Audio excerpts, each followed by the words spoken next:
And welcome back. Let's check in with Tom to see what's happening over at the Resource Center. What do they have for us today, Tom?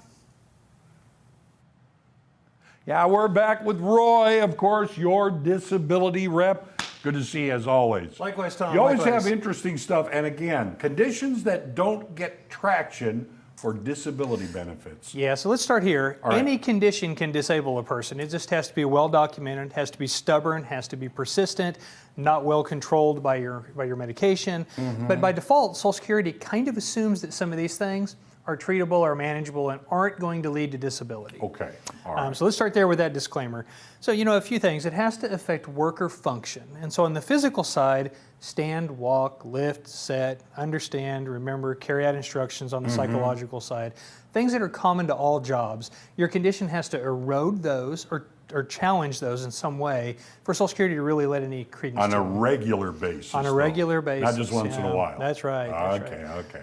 So things that are well controlled with your medication, with your care, high blood pressure. Now, bear in mind, some people have incredibly high blood pressure, Yes. leads to vision loss, leads to headaches, migraines, etc. All kinds, But in a general sense, we think of high blood pressure, it's probably manageable. A doctor's going to get a handle on it. Okay, all right. Diabetes can get way out of control. You can end up with peripheral neuropathy and vision loss and problems with your feet, amputation of limbs.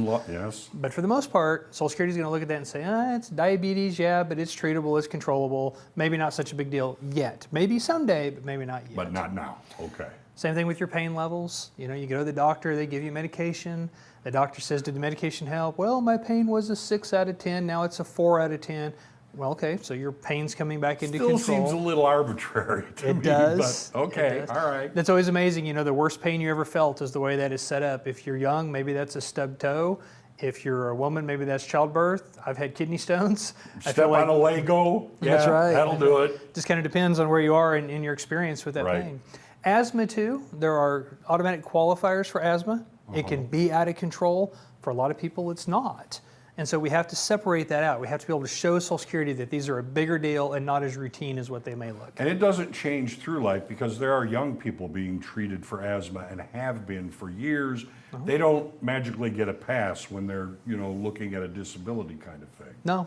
Okay, all right. Other things that are temporary ailments, so our migraines, our broken bones, hernias, prostate cancer, colon cancer, breast cancer, things that a lot of times they can do surgery, it resolves in some way. All of these things again can be disabling, but kind of by default, Social Security looks at them with some skepticism and think, these things are probably more or less treatable.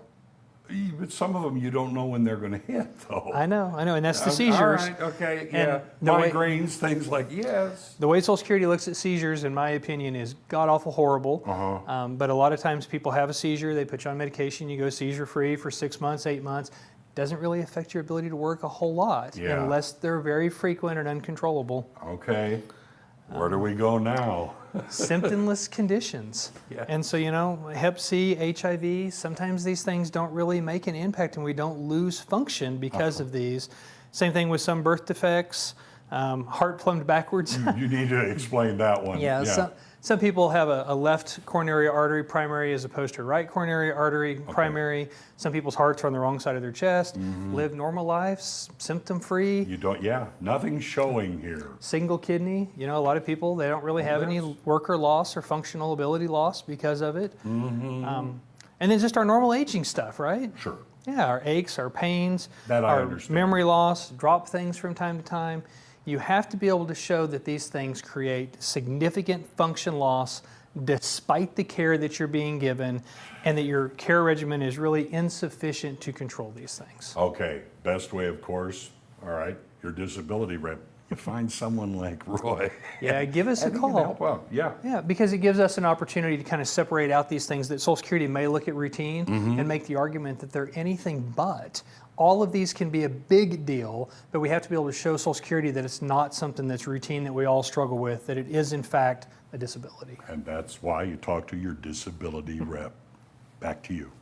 All right, Tom, thanks so much. Good advice. Okay, and you're eating on pizza. Good advice and good pizza, right? It's good advice and it's great pizza. All right, well, stick around because up next, we're taking a deep dive into the latest from the box office. That's right, producer Charlie has the latest in films. We'll be right back.